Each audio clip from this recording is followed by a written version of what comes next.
Hola amigos de Recuperando Historias. Vamos a seguir platicando sobre el avance de esta futura novela que muy probablemente llevará por título eh, Las siete llaves del nuevo reino, una profecía sefaradí. Bueno, puede variar el título, pero por ahí va a andar. Ya lo había platicado en espacios anteriores. Y en esta ocasión quiero incorporar algunos datos que va a ser de manera platicada. No voy a entrecomillar los textos porque todavía falta afinar mucho de esos textos, pero quiero, ojalá que sea en poquitos minutos, conversar sobre esto y a manera de preámbulo quiero transmitirles a todos los amigos de Recuperando Historias eh, que escribir temas que apasionan más que trabajo es un verdadero placer. Y en personas de mi generación, que ya traemos bastantes años en el espinazo,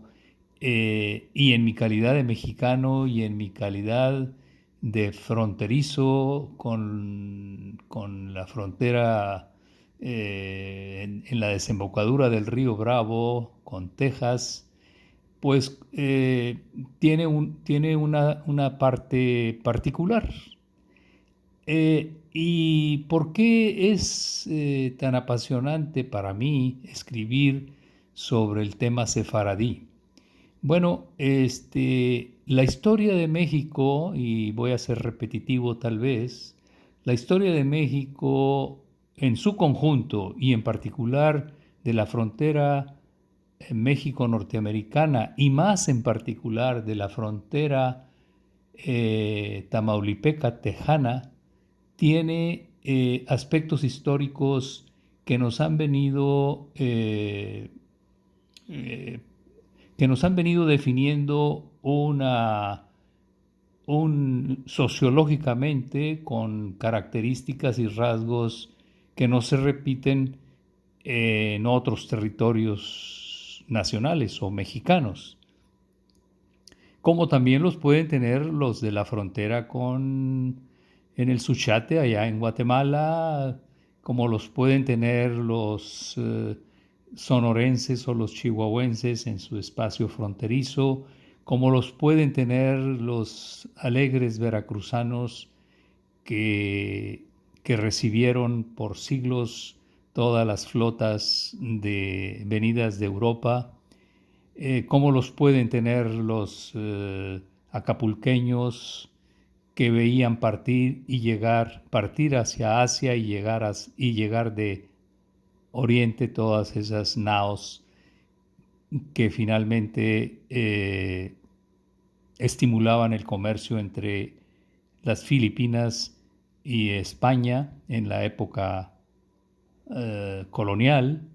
etcétera, etcétera. Cada región de México tiene sus particularidades y sus experiencias que le van dando algún tipo de perfiles particulares a los pobladores de todas estas regiones tan plurales y diferenciadas del actual México. Y, y en esta ocasión quiero, a manera de preámbulo, decir que los que fuimos educados a partir de la década de los 50 del siglo XX, en donde todavía el nacionalismo mexicano era muy fuerte, y cómo eh, recibíamos tanta información sobre nuestro país, que eso es importantísimo, desde luego. Pero cuando ya llegábamos a los grados en donde teníamos que estudiar la historia universal, realmente no, o la literatura universal, o la preparación académica para entrar al resto del mundo y en especial a Occidente, pues sí lo hacíamos, cubríamos la asignatura, pero cuando menos a mí y a mi generación, la pasión de los catedráticos o de los maestros de esos tópicos no era tan notable como la que habíamos recibido en la parte de historia de México. Y eso ya denotaba algún rasgo que nosotros como alumnos, y digo nosotros porque es toda mi generación, pues quedábamos sí con la información básica, universal, pero no con la intensidad y el interés que habíamos prestado a la historia nacional. Y ya de ahí, bueno, fuimos avanzando en los grados ya posteriores a secundaria y llegando a la universidad, especializándonos en el área que escogimos para profesionalmente, que no necesariamente estaba ligado a la historia o a las humanidades, y, y ya nos dedicamos a la profesión y todo ese entramado básico de la percepción del mundo lo cubrimos, pero de una manera como quien cubre una necesidad para probarla y avanzar hacia otros estadios estudiantiles o profesionales. Pero, repito, no lo he comentado con otros compañeros míos generacionalmente hablando, no incursionábamos como un área de interés particular la parte de literatura universal o la parte de historia universal. Y ya ahora de viejo, en estas últimas décadas, incursionar en este aspecto y recuperar toda esa parte de la historia de México que tiene que ver con sus orígenes y su herencia eh, étnica y cultural, y cómo poco a poco vamos acabando de entender muchas de las costumbres, hábitos y cultura que desde luego son mexicanos, todos estos hábitos y culturas, pero al mismo tiempo en un porcentaje muy importante son herencias culturales recibidas desde siglos anteriores y concretamente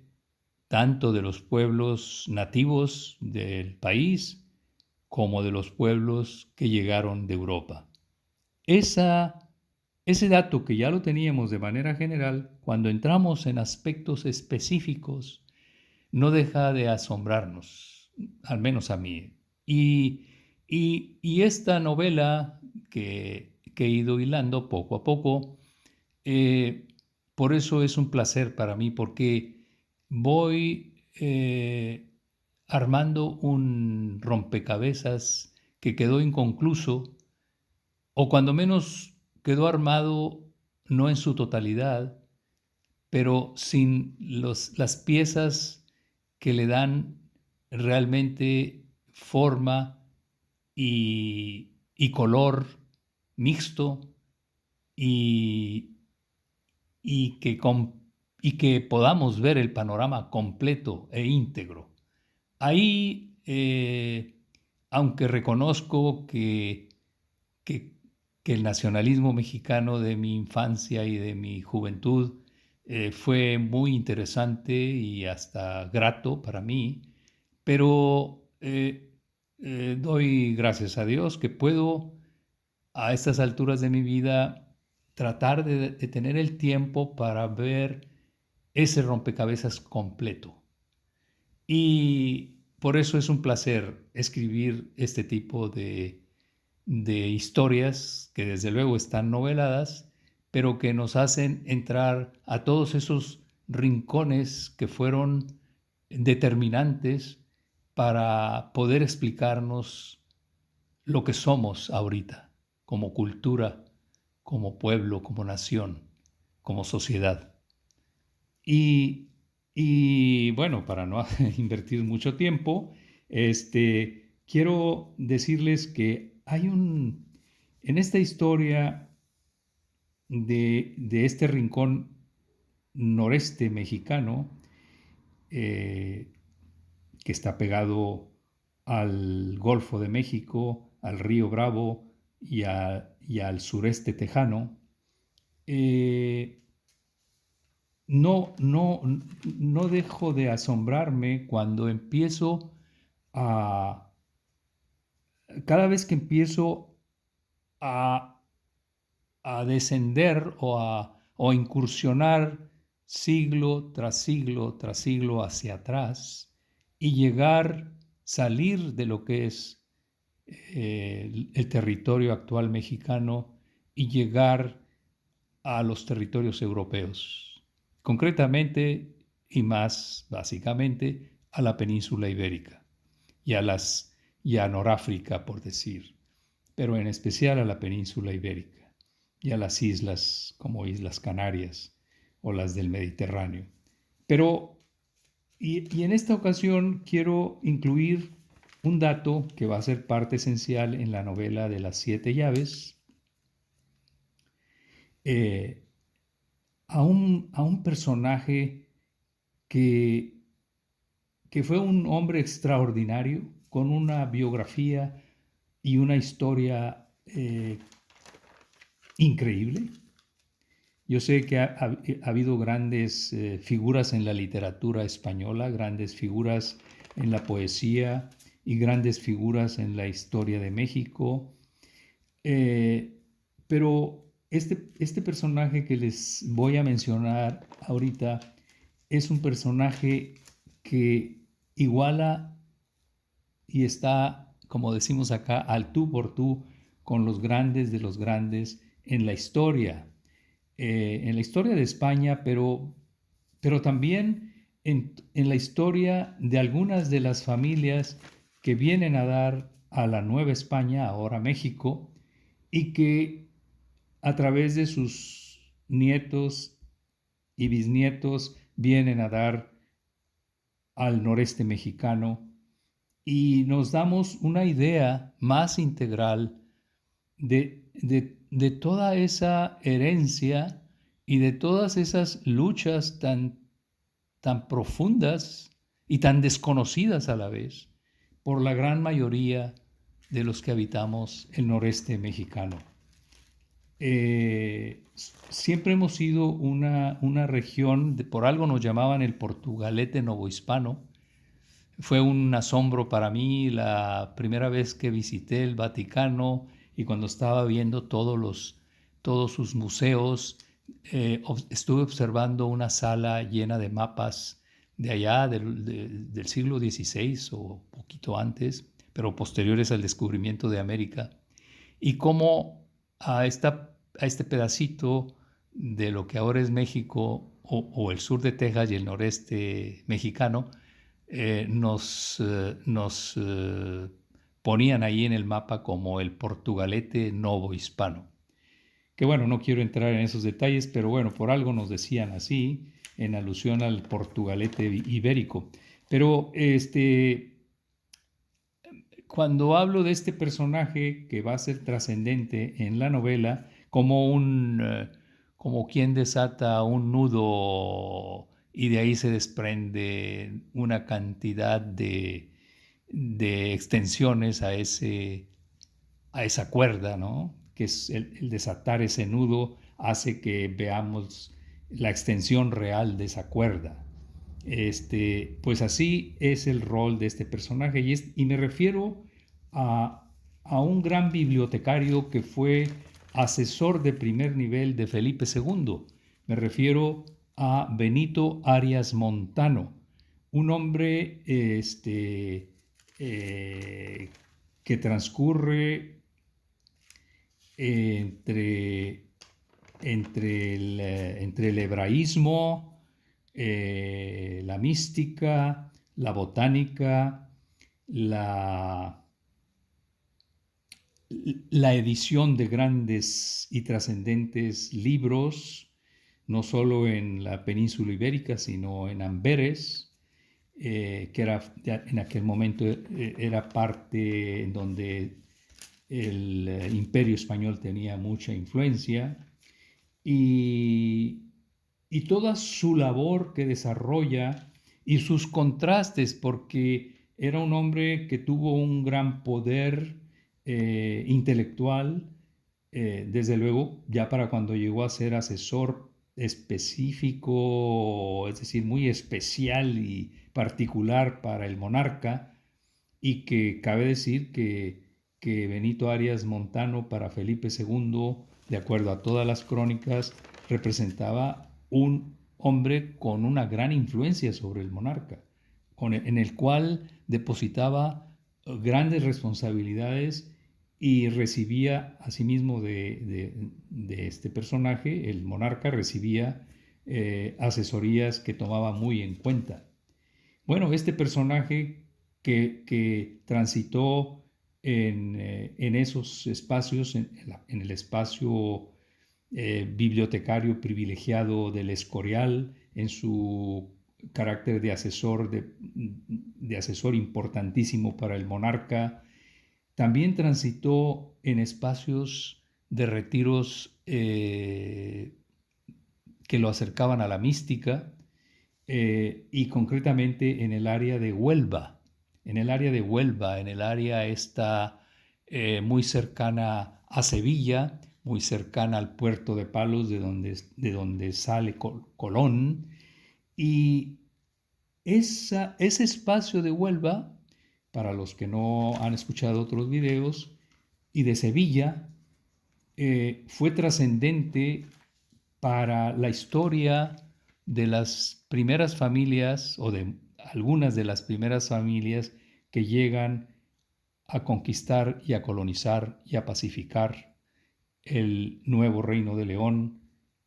que ahora es el noreste mexicano y el sureste tejano. Bueno, esa parte mística, esa parte de los retiros que fueron muy importantes en la vida de este gran bibliotecario, Arias Montano, tiene un rol importante en esta novela, porque parte de la historia, de esta gran historia, se desprende a partir de lo que ocurre en estos espacios que Benito Arias Montano habitó, en donde produjo buena parte de sus grandes reflexiones y en donde estuvo en contacto con algunas de las familias que vienen a dar a la Nueva España y en particular al nuevo Reino de León. De ahí que la vida de Benito Arias Montano, la fascinante vida de este hombre, va a formar parte vital de esta novela de las llaves, de las 7 llaves del nuevo reino, una profecía sefaradí. Bien, amigos, recuperando historias, se me van los minutos, ya estamos casi por llegar a los 20 minutos, pero bueno, es un adelanto más sobre este escrito o esta novela que no deja de ser para mí son momentos muy placenteros cuando voy describiendo toda esta historia, que para mí es una historia muy importante, y creo que ojalá que todo su contenido ayude a generaciones futuras a interpretar y a descifrar todos estos silencios que por siglos permanecieron, no diré ocultos, pero sí inaccesibles para la historia del nuevo Reino de León, para la historia del noreste mexicano, para la historia del sureste tejano y ya de manera más general para la historia de México. Bien, amigos de Recuperando Historias, gracias por su tiempo y nos seguimos escuchando en próximos videos o podcasts. Hasta pronto.